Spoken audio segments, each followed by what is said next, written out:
in the middle of a firefight, depending on the distance to the enemy, for whatever reason, when that gun goes click instead of bang, we would transition, right? I'm not gonna sit there and look at it, especially in the middle of a firefight.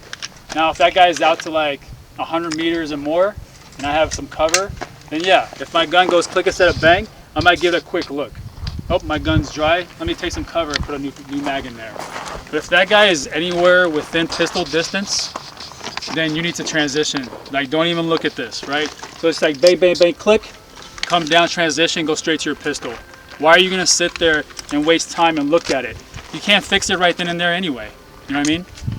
So there's no reason to look at it. But at some point, when you either neutralize a threat or you get behind cover, then you can put your pistol away, figure out what's going on with this gun.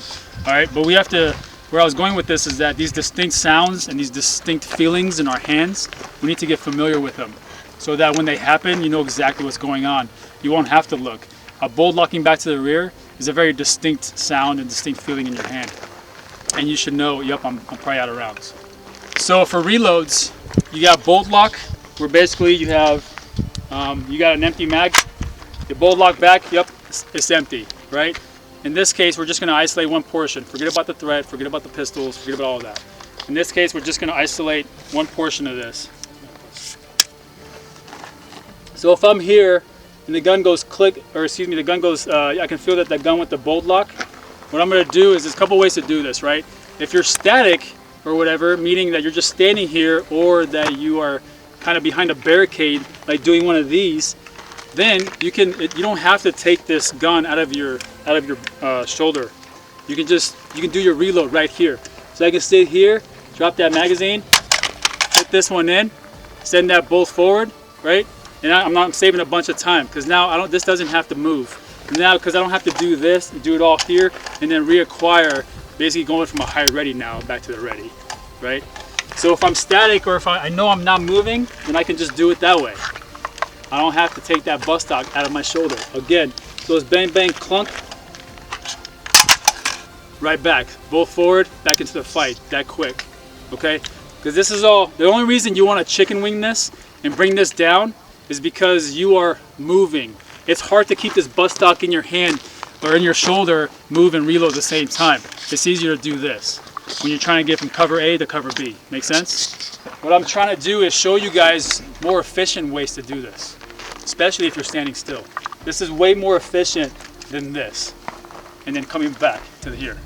Just not moving it, you mean? Huh? Just not moving it? Yeah, just keep it in my butt stock, drop that old mag, right? I just did a slight tilt. Why did I do this tilt?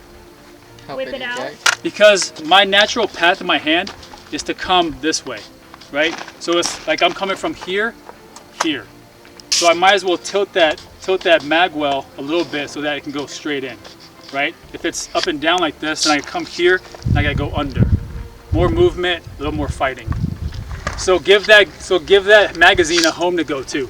So if it's here, I'm gonna tilt it, drop that old mag, insert the new one, bring it back to my eye, and continue on.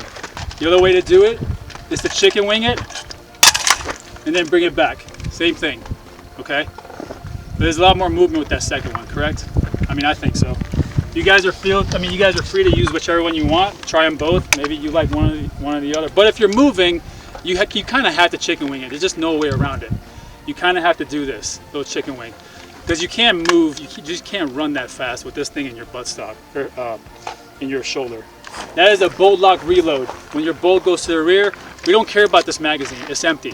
Just drop it. Forget about it. We don't want to retain it. We're in the middle of a firefight, right? Don't give a shit. We'll pick it up later, maybe. We just got to get that new mag in there, continue the fight. So that's your bolt lock. Now let's talk about a tactical reload, what we call a tac mag reload. If we know that we're low on rounds, we're going to do a tactical mag reload but we're not going to drop this mag. We don't want to drop it because it still has a few rounds in here. We may need it later, right? So how we do this is we grab our new one first, and we use two methods. We either use like this clamping method where you create a separation between your index finger and that new magazine. You guys see that? I don't want to flag you guys, but can you guys see that? Mm-hmm. Okay, so we do this little finger separation thing where it's just, that's all it is. Or we can do this where we can do something called like an L shape, where we're coming in, we get that magazine and we tilt it down, right? And we come in with this one. Okay, it's an L shape, because what happens is otherwise you got two magazines that you're trying to fight to get the good one in and bad one out. What I normally like to use is this finger separation for me, because when I separate it, I have enough separation where I can go out, in. Make sense? But if you want to use that L shape, that's fine too.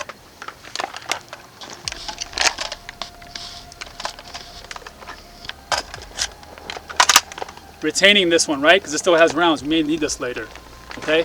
Stow this one. Get back in the fight.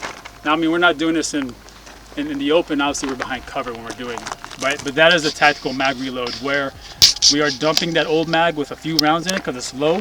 We know it's low. We've been shooting for a while, and we're putting that fresh one in. Versus a bolt lock where we know we're out of rounds. So dump this mag. Forget that. Forget about it. Put that fresh one in. Continue the course of fire or the fight. Any questions on bolt lock reload versus tac mag reload?